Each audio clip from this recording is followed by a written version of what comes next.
Hello friends, today we are doing comparison of hollow and solid shaft by strength.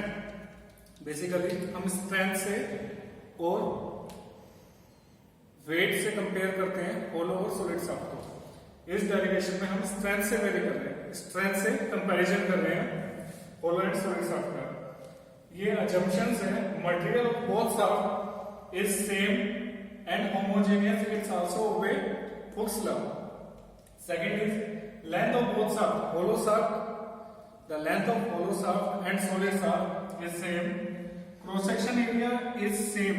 Cross section area of hollow and solid shaft means if it is my solid shaft and it is my hollow shaft, this area, this cross section area is same for both the shaft and length of the both shaft will be same.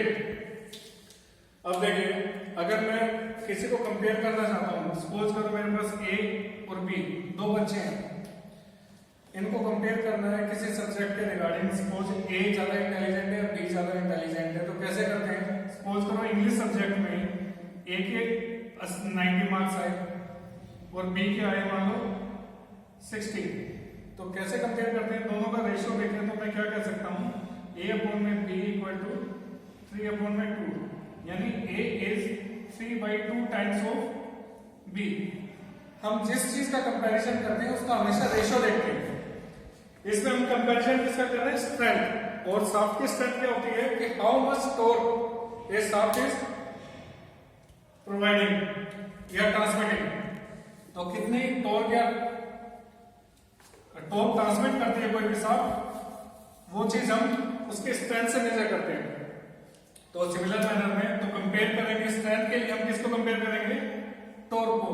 Torque of होलो और में torque of solid, इन दोनों का ratio देखेंगे और finally हम decide करेंगे कि torque transmitting capacity of hollow is more than solid और solid is more than hollow. तो इसको करने के लिए क्या करते हैं, हमारे पास टॉर्जन फार्मूला है T अपॉन में IP, T अपॉन में IP equal to tau upon में R equal to G theta upon में L।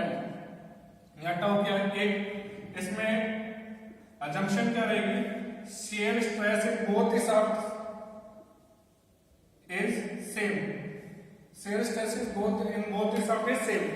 तो T को क्या लिख सकते हैं यहाँ पे? अगर T equal to IP into में टाउ अपॉन में R, ठीक है। अब इसी को यूज करके मैं T होलो निकालता हूँ। T होलो क्या हो जाएगा? IP कितना होता है होलो के लिए? IP कितना होता है? पोलर मोमेंट ऑफ इनर्शिया होलो का होता है पाई बाई 32 DH4 माइनस में DH4। DH क्या? Outer diameter of hollow shaft. D small DH क्या है? Inner diameter of hollow shaft into में टाउ अपॉन में R। R को क्या लिख सकते हैं? DH/2 अपॉन में, जब सॉलिड का लिखेंगे क्या करा मैंने? इसी फार्मूले को यहाँ पे लिख दिया T equal to IP into में टाउ अपॉन में R।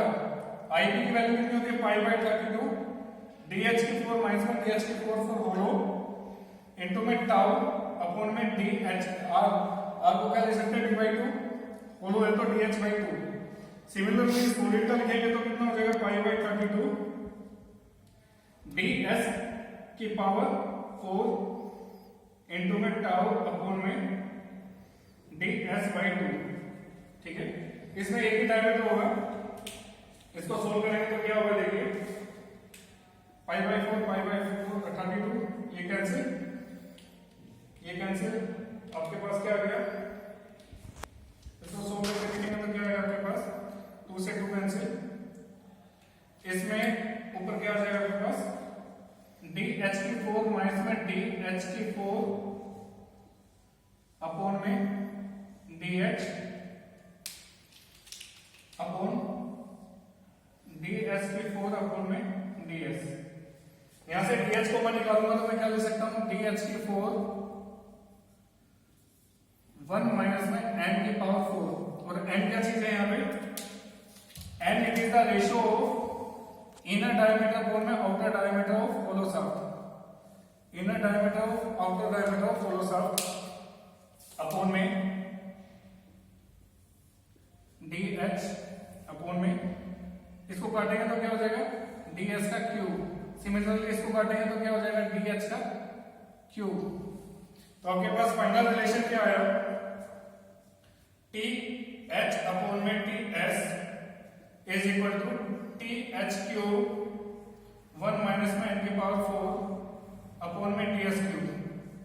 अब देखिए होलो का डायमीटर और सोलिड का डायमीटर अलग अलग है और दोनों इन दोनों के रेशियो में आएगा, strength of hollow and solid इन दोनों के रेशियो में आ गए। तो अब हम क्या करेंगे, होलो का डायमीटर और सॉलिड के डायमीटर में एक रिलेशन कैलकुलेट करेंगे। रिलेशन के लिए मैंने क्या लिखा है, cross section area of both the shaft is same. Cross section area of hollow कितना हो जाएगा, cross section area of hollow, cross section area of hollow should be equal to cross section area of solid. Cross section area कितना होता है pi by 4 DH square minus में DH square for hollow और pi by 4 DS का square solid के लिए। यहां से पाई बाई 4 कैंसिल, यहां से DH को 1 निकाला, आपके पास क्या आ जाएगा 1 माइनस में n का square equal to DS square. और DS की वैल्यू क्या हो जाएगी यहाँ पे DH 1 माइनस में n स्क्वायर की पावर 1/2, ये स्क्वायर है, अंडर रूट आ जाएगा। ये वैल्यू DS की वैल्यू मैं यहाँ पुट कर रहा हूं, DS की वैल्यू यहां पुट करूंगा तो क्या आ जाएगा मेरे पास, देखिए TH अपॉन में TS इक्वल टू, ये वैल्यू मैं पुट कर रहा हूं यहां से DH क्यूब 1 माइनस n की पावर 4 अपॉन में DS की वैल्यू यहां से पुट करेंगे DH 1 माइनस में n स्क्वायर की, ये टोटल वैल्यू किसकी आएगी आपकी, ये मैंने वैल्यू पुट करी DS की, ये DS की वैल्यू है यहाँ पे, इसकी पावर कितनी है क्यूब, तो यहाँ पे क्यूब आ जाएगा। इसको सोल्व करेंगे तो हमारे पास क्या आएगा, देखिए DH क्यूब 1 माइनस में n की पावर 4 अपॉन में DH क्यूब 1 माइनस में n की पावर 3/2, यहां से ये कैंसिल, आपके पास क्या आ गया TH अपॉन में TS इक्वल टू 1 माइनस में n की पावर 4 अपॉन में 1 माइनस में n स्क्वायर की पावर 3/2। इसको फर्दर सोल्व करेंगे तो ऊपर वाले को क्या लिख सकते हैं 1 माइनस में n स्क्वायर 1 प्लस में n स्क्वायर अपॉन में, इसको क्या लिख सकते हैं 1 माइनस में n स्क्वायर और 1 माइनस में n स्क्वायर की पावर 1/2। क्यूब है, स्क्वायर बाहर आ जाएगा, एक सिंगल रहेगा, इससे ये कैंसिल। आपके पास क्या आ गया फाइनल रिजल्ट, TH अपॉन में TS इक्वल टू 1 प्लस में n स्क्वायर अपॉन में 1 माइनस में n स्क्वायर की पावर 1/2।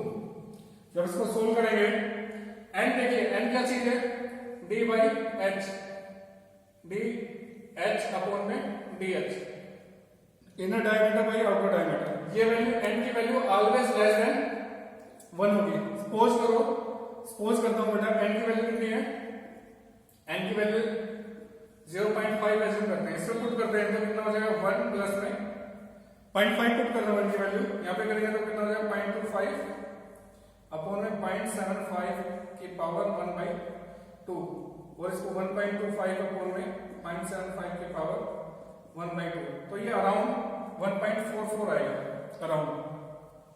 तो यहां से क्या निकाल लिया हमने TH अपॉन में TS इक्वल टू 0.44, और इसको सोल्व करेंगे तो मैं कह सकता हूं strength of hollow shaft is 1.44 times more than strength of solid shaft if the cross section area of the both shaft is same, shear stress is same, length of the both shaft is same, and the material of the both shaft is same, then we can say the strength of hollow shaft is more than the strength of solid shaft. If the ratio of inner diameter to the outer diameter is 0.5, then the strength of hollow shaft is 1.44 times of strength of solid shaft. ठीक है। हो कोई doubt नहीं होगा इसमें, clear है ये। Second वाले डेरिवेशन में हम क्या करेंगे, comparison of hollow and solids are by weight. अब हम सेकंड वाले डेरिवेशन में करेंगे। अभी हमने किया कि दोनों मटेरियल सेम है हमारे पास, ये होलो है ये सॉलिड है, दोनों की लेंथ सेम है, दोनों का क्रॉस सेक्शन एरिया सेम है।